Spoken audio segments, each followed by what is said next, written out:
सबसे पहले बात यूएस की करेंगे। अमेरिका की राजधानी यानी वॉशिंगटन डीसी में व्हाइट हाउस के ठीक पास हमला हुआ, आतंकवादी हमला हुआ।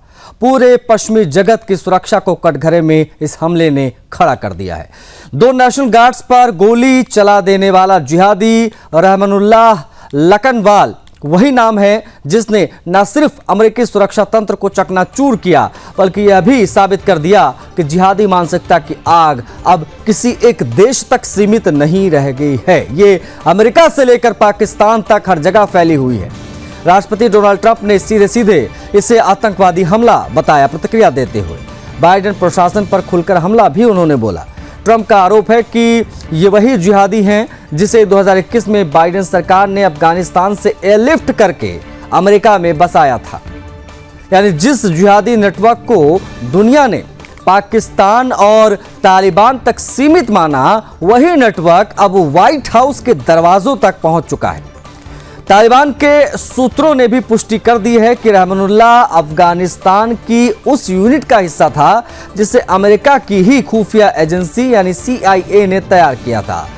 2021 में अफगानिस्तान गिरा, तालिबान आया और बाइडेन सरकार ने बिना सोचे समझे उन सैनिकों को अमेरिका एयरलिफ्ट किया, मतलब शिफ्ट किया, जो कभी अमेरिकी ऑपरेशन का हिस्सा थे। वही सैनिक अब जिहादी हमलावर बन के अमेरिकी सैनिकों पर गोलियां चला रहे हैं, व्हाइट हाउस के बाहर फायरिंग कर रहे हैं। दूसरी तरफ पाकिस्तान खुद जिहादी आतंक से त्रस्त है, ये आप सभी जानते हैं। एक तरफ आतंकी उसकी सेना और पुलिस को निशाना बना रहे हैं, तो दूसरी तरफ इमरान खान की मौत की अफवाहें भी खूब निकलकर सामने आ रही हैं। यही वजह है कि पाकिस्तान भी अब मानने लगा है कि जिहाद की यह आग सीमाओं में कैद नहीं है, अमेरिका में फूटी है। ये आग कल पाकिस्तान में भड़केगी। ट्रंप ने संकेत दिया है कि वह अब अफगान शरणार्थियों पर कड़ी कार्रवाई करेंगे। उन्होंने वॉशिंगटन डीसी में 500 और सैनिकों की तैनाती का आदेश दे दिया है। अब इस शहर में कुल 2400 नेशनल गार्ड्स तैनात हैं। फिर भी व्हाइट हाउस में 500 मीटर दूर, यानी व्हाइट हाउस से 500 मीटर दूर हमला हुआ। ये बात दुनिया भर को चेतावनी है कि जिहादी खतरा अब किसी सरहद या किसी सुपर पावर से नहीं डरता। अमेरिका के भीतर बैठा वही जिहादी जो कभी तालिबान से लड़ने के लिए अमेरिकी ट्रेनिंग ले चुका था, अब अमेरिकी नेशनल गार्ड्स को गोली मार रहा है। पाकिस्तान के अंदर वही जिहादी विचारधारा पुलिस, सेना और विपक्षी नेताओं पर लगातार हमले करती रही है। तालिबानी कब्जे के बाद दुनिया भर में जिहादी नेटवर्क फैल चुका है और व्हाइट हाउस के पास की घटना इसका प्रत्यक्ष प्रमाण है। जहां जहां नरमी, वहां वहां जिहादी मानसिकता हावी। अमेरिका में बाइडेन की ओपन डोर शरणार्थी नीति ने जिहादियों को मौका दिया। पाकिस्तान में कट्टरपंथियों को कुचलने के बजाय राजनीति में शामिल किया गया और पाकिस्तान खुद डर के साए में जी रहा है। ट्रंप ने देश को संबोधित किया इस घटना के बाद, आतंकवादी हमले के बाद, कहा कि यह घिनौना हमला है, नफरत और आतंक का काम था। ये देश और इंसानियत के खिलाफ एक जुर्म था। उन्होंने आगे कहा कि हिरासत में लिया गया संदिग्ध व्यक्ति अफगानिस्तान से हमारे देश आया है, जो धरती पर एक नर्क है। इसके साथ ही उन्होंने हमलावर को शरणार्थी स्टेटस के तहत देश में आने देने के वजह से, उनकी नीतियों की वजह से बाइडेन सरकार को दोषी ठहराया। उन्होंने कहा कि हमें अब अफगानिस्तान से हमारे देश में आए हर एक नागरिक की फिर से जांच करनी होगी और हमें किसी भी देश से किसी भी नागरिक को हटाने के लिए सभी जरूरी कदम उठाने चाहिए। जो यहाँ का नहीं है या हमारे देश को फायदा नहीं पहुँचाता है, वो हमारे देश में प्यार नहीं करेगा, वो हमारे देश से प्यार नहीं करेगा। ट्रंप ने वॉशिंगटन शहर की सुरक्षा में मदद के लिए 500 और सैनिकों की तैनाती भी की है, इसकी घोषणा कर दी गई है। गोलीबारी व्हाइट हाउस से 500 मीटर से भी कम दूरी पर हुई, दरवाजे तक पहुंच गया था आतंकवादी। पाकिस्तान की राजनीतिक और सैन्य नेतृत्व पर बढ़ते दबाव ने देश में हालात को और जटिल बना दिया है। बड़ी और महत्वपूर्ण खबर आपको बताएंगे। देखिए, जमीयत उलेमाए इस्लाम F के प्रमुख और पूर्व सांसद फजल उर रहमान ने एक रैली में सेना की सख्त आलोचना की। कहा कि पाकिस्तान लगातार अपनी छवि और इज्जत को खोता जा रहा है। फजल उर रहमान ने सेना पर आरोप लगाया कि देश की लगातार बेइज्जती हो रही है और जनता को सच्चाई से वंचित रखा जा रहा है। उन्होंने यह बयान ऐसे समय पर दिया जब देश पहले से ही आर्थिक मंदी, बढ़ती महंगाई, बेरोजगारी, राजनीतिक अस्थिरता से जूझ रहा है। फजल उर रहमान ने अपने भाषण में इतिहास की एक शर्मनाक घटना का जिक्र किया, 1971 की जंग, जब पाकिस्तान की सेना ने 90,000 से ज्यादा सैनिकों के साथ सरेंडर किया था हिंदुस्तान के सामने। उन्होंने कहा कि यह सरेंडर एक हिंदू जनरल के सामने हुआ था और पूरे देश की इज्जत मिट्टी में मिली थी। उनके मुताबिक पाकिस्तान ने उस दिन दुनिया के सामने अपना चेहरा खो दिया। उस मानसिकता के फैसले आज भी देश की नीतियों और निर्णय में झलकते हैं। उन्होंने यह भी कहा कि पाकिस्तान आज तक 1971 की हार से उबर नहीं पाया है, क्योंकि वही मानसिकता और वही ढर्रा आज भी कायम है। रहमान ने सीधे तौर पर कहा कि सेना अपनी गलतियों को छिपाती है, जनता तक सच्चाई नहीं पहुंचाती है और राजनीतिक नेताओं पर दबाव बनाती है। उनके अनुसार देश की टूटी अर्थव्यवस्था, बढ़ती महंगाई और बेरोजगारी भी सेना की नाकामी नीतियों का परिणाम है। मौलाना ने यह सवाल उठाया कि जो लोग देश को वर्तमान स्थिति तक ले आए हैं वो खुद को हीरो बताने की कोशिश कर रहे हैं, लेकिन जनता बेवकूफ नहीं है और सब कुछ जान चुकी है। फजल उर रहमान लंबे समय से पाकिस्तान की सत्ता और सैन्य प्रतिष्ठान की आलोचना करते आए हैं। वे कई बार संसद जा चुके हैं, मतलब सांसद रह चुके हैं और पूर्व प्रधानमंत्री इमरान खान के कड़े विरोधी भी माने जाते हैं, जो जेल में है। 2019 में उन्होंने इमरान खान सरकार के खिलाफ आज़ादी मार्च भी निकाला था। उनकी आलोचना सिर्फ सेना पर ही नहीं थमती, बल्कि पाकिस्तान की राजनीतिक सामाजिक संरचना की कमजोरियों पर भी केंद्रित रहती है। पाकिस्तान की राजनीतिक स्थितियों में यह बयान विशेष महत्व रखता है, क्योंकि देश के भीतर कई तरह के तनाव और असंतोष पहले से ही मौजूद है। देश के आर्थिक संकट, लगातार बढ़ती महंगाई और बेरोजगारी की स्थिति ने जनता की नाराजगी को हवा दे दी है। ऐसे में सेना की आलोचना करने वाले नेताओं के बयान और भी संवेदनशील हो जाते हैं। फजल उर रहमान का कहना है कि जो लोग देश के नुकसान के लिए जिम्मेदार हैं वे आज भी सत्ता में हैं और सत्ता के सभी महत्वपूर्ण निर्णय में शामिल हैं। इसके अलावा मौलाना ने यह भी आरोप लगाया कि पाकिस्तान की सेना राजनीतिक नेताओं पर दबाव बनाती है और उनके निर्णयों को प्रभावित करती है।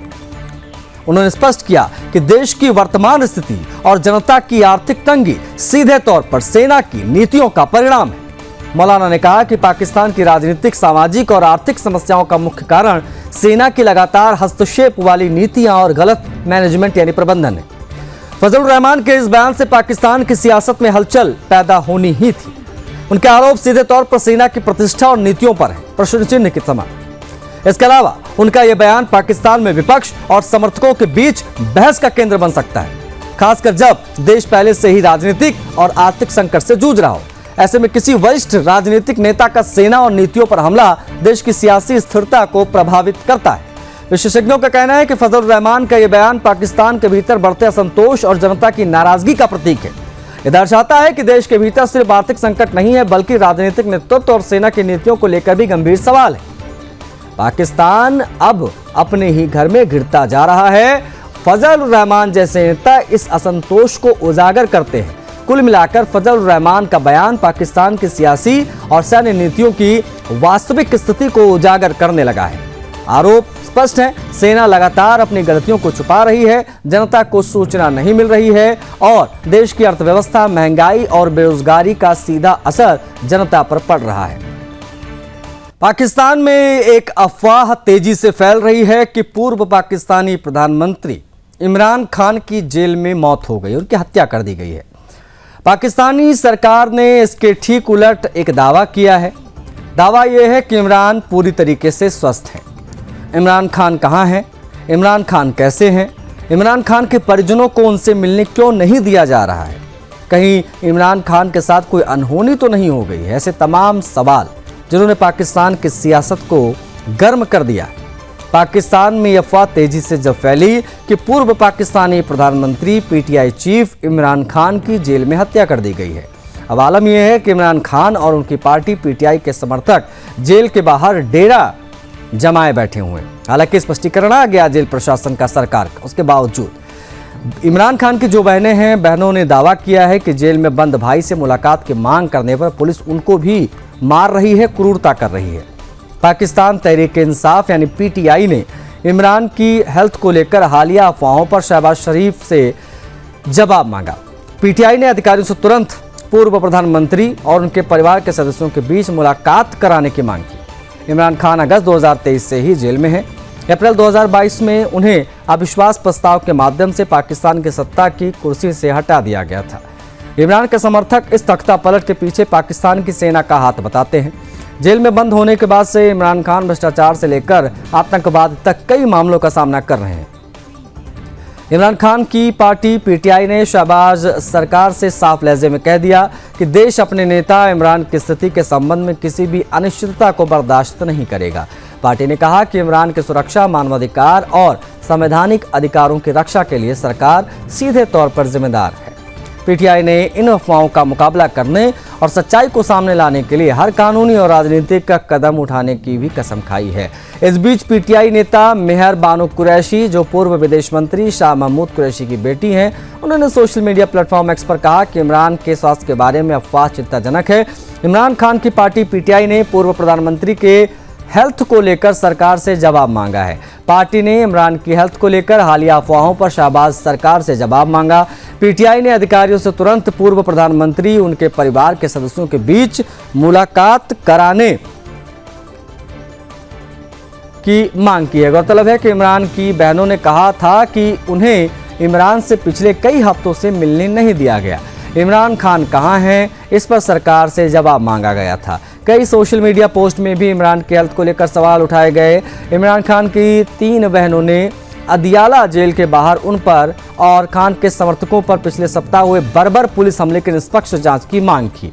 जेल में बंद इमरान खान की बहनों, जिसमें नूरीन नियाजी, अलीमा खान और डॉक्टर उज़मा खान को अपने भाई से मिलने की अनुमति नहीं दी गई। उसके बाद खान की बहनों ने पीटीआई के अन्य सदस्यों के साथ अदियाला जेल के बाहर जाकर डेरा डाल दिया था। उस समय की ही कुछ तस्वीरें हैं। पुलिसकर्मियों ने उन पर हमला कर दिया और बेरहमी से पीटा गया।